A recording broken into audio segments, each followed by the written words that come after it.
Dans les directives qui étaient transmises aux discutants, vous nous avez invités à ne pas hésiter à élargir nos propos sur la base des textes qui nous étaient soumis. Alors je me prévaloir pleinement de ce privilège et je vais essayer d'articuler mon intervention autour de deux axes. Premièrement, je vais revenir sur l'ouvrage de William Kermuir que vous utilisez dans votre propre ouvrage, parce que d'abord je suis absolument pas qualifié pour évoquer à partir de mes propres travaux le travail policier sous l'angle des économies morales. Donc je vais plutôt invoquer les travaux de William Kermuir, qui est un politologue américain dont les travaux sont méconnus, mais qui est néanmoins l'auteur d'un ouvrage tout à fait passionnant et en plein justement dans la thématique de ce colloque. Donc j'aimerais y revenir parce que souvent c'est l'aspect de la typologie de l'usage de la morale que font les policiers dans leur travail qui est utilisé, mais j'expliquerai pourquoi. Mais il y a d'autres éléments dans son ouvrage qui me semblent pouvoir être aussi mobilisés et qui sont complémentaires, je crois, de cette réflexion. Et le deuxième axe va m'amener à examiner peut-être la place de ces décisions que les policiers prennent sur le terrain, cette justice un petit peu sommaire, qui dans votre livre est présentée, et dans l'article est présentée de façon, sous son angle arbitraire, mais qui peut avoir sous certaines modalités de ce qu'on appelle la justice procédurale, qui relève des travaux du psychologue américain Tom Tyler et de ses disciples, d'un élément peut-être plus positif quand elle est utilisée, ce pouvoir d'adjudication et de prendre des décisions de façon équitable, aboutir à des résultats positifs auprès dans les relations entre la police et les citoyens. Et donc j'espère essayer de montrer ça et que ça peut justement parfois être revalorisé, la légitimité policière, quand ces décisions sont prises en respectant un certain nombre de règles et de critères. Je pense pas qu'il me restera suffisamment de temps, mais peut-être j'aimerais, s'il me reste quelques minutes,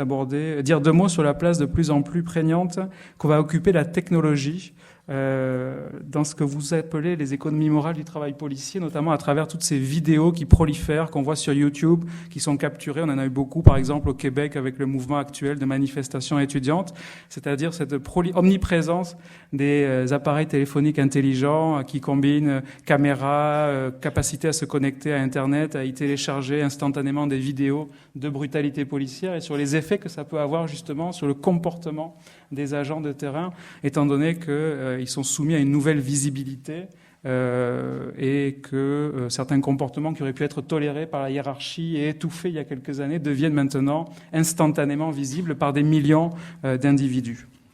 Ce qui va créer effectivement ensuite une pression de la part du pouvoir politique, là où quelques années encore on aurait eu une indifférence totale et un déni de la réalité de ces événements-là. Donc voilà. Évidemment, avant de poursuivre, j'aimerais aussi préciser que même si je suis originaire de la France et que je connais assez bien ce type de problématique, j'ai habité dans certaines banlieues chaudes de la banlieue toulousaine pendant quelques mois, donc j'ai pu observer aussi les mêmes, pas sous l'angle d'une ethnographie très maîtrisée, mais du vécu quotidien. Mais je travaille depuis un certain nombre d'années dans un contexte où les relations entre les institutions policières et les chercheurs sont tout à fait différentes de ce qu'on va retrouver en France, sont pacifiées, on va dire, sont respectueuses de part et d'autre. Et donc, évidemment, c'est avec ce prisme-là que je vais aborder le sujet, et pas du tout sous l'angle dans lequel je l'aurais abordé si j'avais fait toutes mes recherches ou ma carrière en France. Donc, j'aimerais que vous gardiez peut-être ça aussi à l'esprit, parce que ça va évidemment teinter un petit peu mon approche. Alors, si je reviens sur l'ouvrage de William Kermuir, qui a été publié en 1977, donc c'est rien de très nouveau, le titre « Police Street Corner Politicians », très forte influence évidemment weberienne. Pour moi, c'est un des livres fondamentaux sur la sociologie du travail policier, évidemment plus particulièrement le travail policier en uniforme, travail de patrouille. Il ne parle quasiment pas du travail d'enquête, qui est très différent. Vous l'utilisez, comme je l'ai dit, dans votre ouvrage. Sa contribution, souvent, elle est résumée à la typologie qu'il fait de l'usage de la force par les policiers, qu'il présente dans son ouvrage sous la forme d'un tableau à double entrée, dans lequel il va croiser deux dimensions qui vont être, d'une part, la capacité que vont démontrer certains policiers à intégrer moralement l'usage de la coercition dans leur travail quotidien versus une relation beaucoup plus conflictuelle avec cet usage de la force. Alors on va avoir d'un côté des policiers qui vont être capables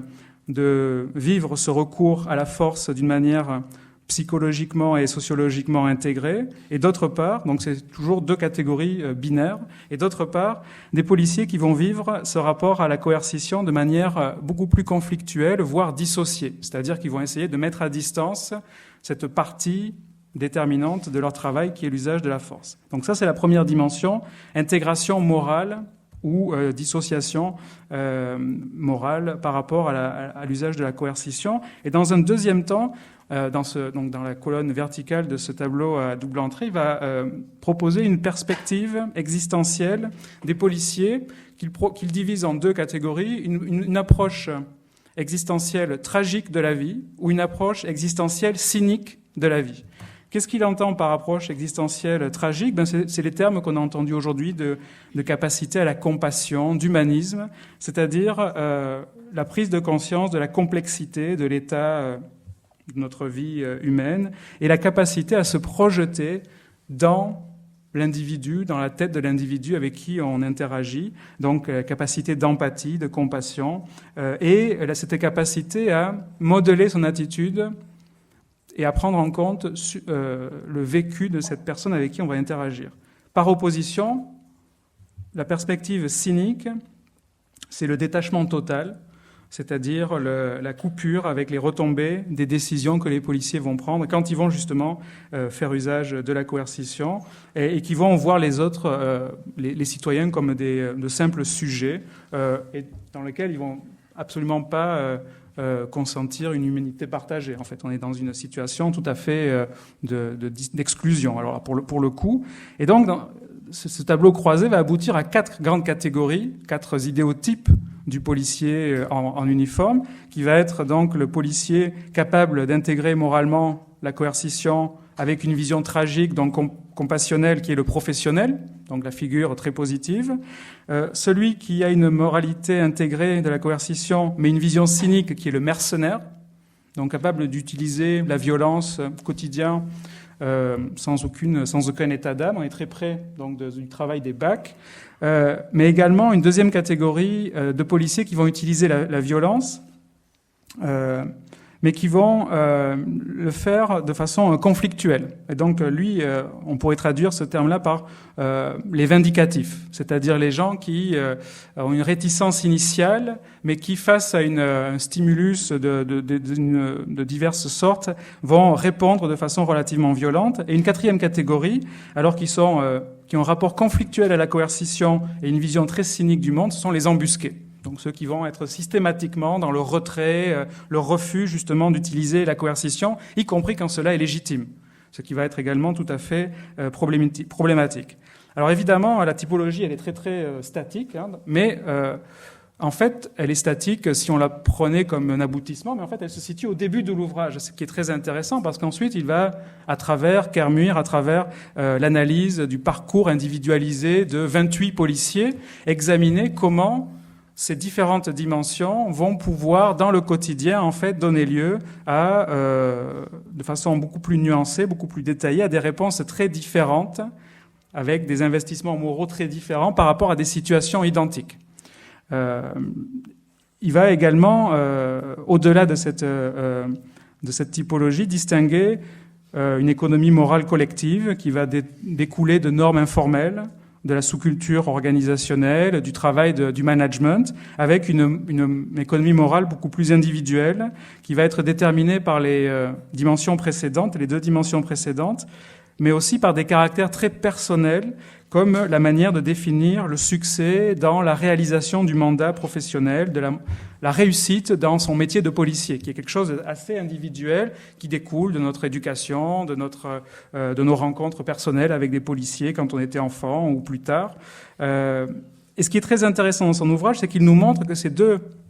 dimensions morales ne sont pas du tout fixées à travers toute la carrière des policiers. C'est quelque chose de très dynamique, quelque chose qui va évoluer au fur et à mesure que les policiers gagnent en expérience, évoluer positivement ou négativement aussi. Et vous l'avez montré dans le cas du retrait, dans les BAC, des gens qui essayent de se sortir de là, qui manifestent une très très grande déception. Et donc, dans la suite de son ouvrage, Muir va retracer à travers un luxe de vignettes et de détails comment ça se manifeste concrètement dans le travail policier de terrain et comment les policiers vont justifier à travers cette grille analytique leurs décisions dans l'usage de la force et comment on va pouvoir évaluer les résultats qu'ils vont obtenir. Donc ça, c'est le premier élément de ce livre de Muir qui est très intéressant. Mais il y a un deuxième élément qui est encore moins souvent utilisé et cité, c'est qu'à la tradition weberienne, par rapport à l'éthique de l'usage de la coercition, il enrichit cela d'une perspective inspirée de la théorie des jeux et des travaux de Thomas Schelling sur la stratégie du conflit. Parce qu'il va montrer comment on utilise ces dimensions morales pour justement gérer les conflits, gérer les situations problématiques avec les citoyens. Et il va décrire l'usage de la coercition policière. Il va utiliser un terme, je trouve, qui est assez génial, qui est un chantage transactionnel ou une extorsion transactionnelle,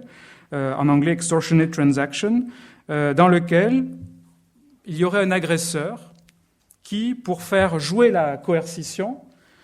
auprès d'une victime, va utiliser une stratégie qui est celle de la prise d'otage. Donc il va prendre à la victime,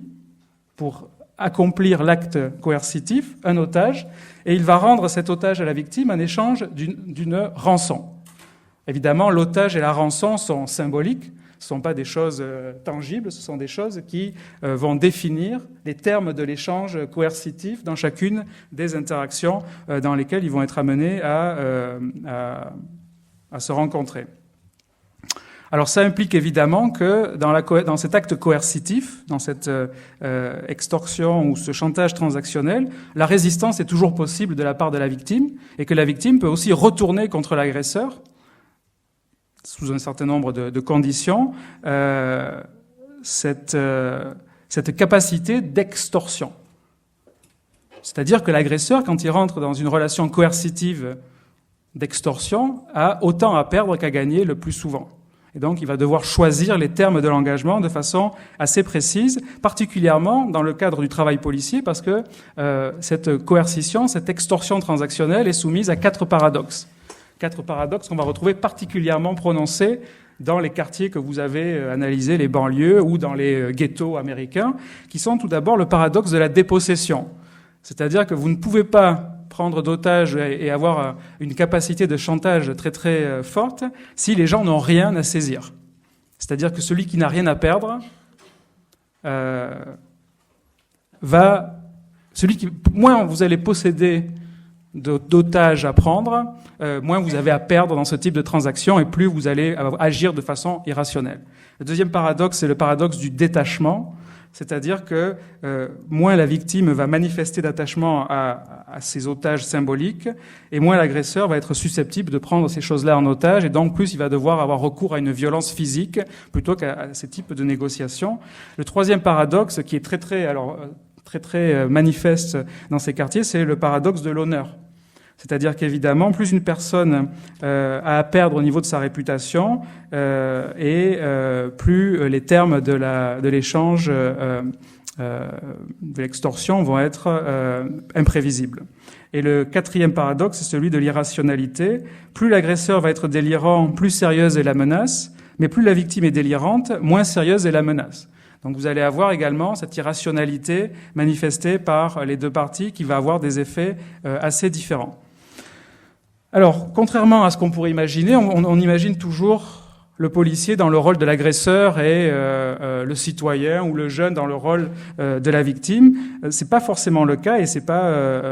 un jugement de valeur, mais dans les termes de ce type de transaction, ce sont pas toujours les policiers qui vont initier cette dynamique-là et ce sont pas toujours les policiers qui vont choisir à l'avance les termes de ce type d'échange. Donc on va devoir avoir une analyse qui va être parfois assez fine. Évidemment, ce livre est d'une très très grande richesse. Je fais qu'effleurer un petit peu son contenu. Mais ce qu'il nous indique, et ce qu'on peut trouver un petit peu dans cette théorisation, c'est que l'imprévisibilité qui caractérise toute rencontre entre policiers et citoyens, fût-ce-t-il issu des classes sociales les plus défavorisés, des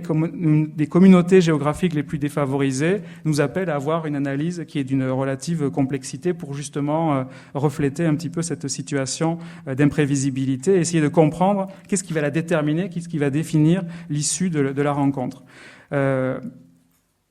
On va comprendre également à travers toutes ces vignettes à quel point on trouve au sein de mêmes organisations qui sont souvent réputées pour leur dimension monolithique des profils moraux individuels extrêmement différenciés par lesquels les gens vont avoir des attitudes sur leur lieu de travail, des pratiques professionnelles très variées et des stratégies de loyauté ou de retrait qui vont également être assez diversifiés et qui nous appellent à avoir une réflexion quand même assez nuancée de tous ces phénomènes-là. Alors la question qui se pose, c'est dans le cas des bacs, dans quelle configuration est-ce qu'on est ? Est-ce qu'on est dans une configuration dans laquelle on serait en présence d'un projet initial dans lequel on aurait eu une diversité de profils mais qui petit à petit, par attrition, on aurait vu les professionnels et les embusqués quitter ces unités-là pour ne garder que des mercenaires et des vindicatifs. Et est-ce qu'il est possible, dans une démarche positive, de réinjecter des professionnels dans ce type d'unité pour en chasser justement les vindicatifs et les mercenaires et faire en sorte que ces unités puissent travailler de façon plus positive auprès de ces populations. Et j'en viendrai à mon deuxième axe, qui est celui de la justice procédurale, parce qu'on peut avoir, Tom Tyler l'a démontré, dans des configurations dans lesquelles des policiers ou d'autres types d'acteurs du système pénal qui ne sont pas des juges, prennent des décisions sur le terrain, des situations dans lesquelles les personnes à l'encontre de qui ces décisions sont prises sont satisfaites de ces décisions, même si ces décisions vont à l'encontre de leurs intérêts directs. Et l'idée centrale de la justice procédurale, donc, c'est ça, c'est que c'est le comportement des individus impliqués dans ces interactions avec la police ou le système judiciaire va dépendre autant, si ce n'est plus, de la façon dont les décisions sont prises et leur sont communiquées, par exemple, que de l'issue même de la décision. Ce qui implique qu'une décision positive, mais prise selon une procédure qui ne respecte pas ces règles élémentaires de la justice procédurale, pourrait être moins bien vécue qu'une décision négative, qui est souvent le type de décision que doivent prendre les policiers sur le terrain. La plupart des policiers ne sont pas là pour faire réellement plaisir, ils n'offrent pas un service en tant que tel à la population. Mais si ces policiers sont capables de respecter certaines règles, certains critères de la justice procédurale, une décision négative va néanmoins être perçue de façon tout à fait positive par les administrés. Alors je n'ai pas le temps de rentrer en détail, mais quelles sont les dimensions qui rentrent en ligne de compte dans cette évaluation que vont faire les citoyens et les administrés de la justice procédurale à laquelle ils ont été soumises. La première, c'est la participation, c'est-à-dire l'opportunité d'expliquer son point de vue, même si on sait que celui-là, finalement, n'infléchira pas la décision finale, mais cette capacité, donc ça c'est le voice peut-être, ça pourrait être cette capacité de s'exprimer, donc la participation, la neutralité de la part de l'agent qui va prendre la décision, encore une fois on est dans les apparences, il ne s'agit pas d'une neutralité réelle, ça peut être une neutralité simplement affichée, transparence dans la prise de décision, explication des motifs et des étapes de la procédure, recours à des critères factuels pour justifier la décision qui va écarter les soupçons de discrimination et de parti pris. Troisième élément, c'est le respect de la dignité, qui évidemment, encore une fois, dans les banlieues ou dans les ghettos est un élément central, puisque quand vous n'avez rien et qu'il ne vous reste que l'honneur, si on bafoue votre honneur, évidemment, on vous enlève la seule chose. Ça, c'était mon propre conditionnement cognitivo-comportemental, donc je dois terminer. Et le quatrième élément, c'est la confiance dans les motifs de ceux qui vont prendre les décisions. Ça peut être la compassion, mais c'est la démonstration par les individus que les décisions sont prises dans un souci de bienveillance envers les citoyens. Encore une fois, c'est la démonstration, il ne s'agit pas des croyances personnelles. Donc on est dans une autre dimension que la morale, on est dans une dimension d'affichage, mais de respect d'un certain nombre de normes professionnelles qui vont faire en sorte qu'on va susciter une certaine satisfaction qui va avoir quelles conséquences tout à fait tangibles. C'est l'attribution d'une légitimité supérieure à l'institution qui va envoyer sur le terrain des agents capables d'afficher ce type de compétences et qui va faire en sorte que ces agents-là vont être confrontés à des personnes beaucoup moins résistantes aux demandes, beaucoup plus qui vont se conformer beaucoup plus facilement parce qu'elles auront le sentiment, encore une fois, que leurs droits, que leur vision d'un conflit auront été entendus et elles accepteront la plupart du temps, elles sont moins réfractaires et donc on aura besoin d'utiliser moins de coercition et on pourra être plus dans la persuasion, ce qui va réduire un petit peu l'intensité de la coercition requise et l'intensité de la conflictualité entre les parties. Alors évidemment, je vais m'arrêter là, mais ça implique, si on rapproche cela de la situation que vous décrivez dans votre ouvrage, qu'on doit tout changer dans la police française, la sélection, la formation, la supervision, l'évaluation, l'imputabilité, si on veut mettre en place un peu ce type de manière de déployer ces mécanismes de justice procédurale. Alors c'est un vaste programme, mais je pense qu'on ne pourra pas en faire l'économie à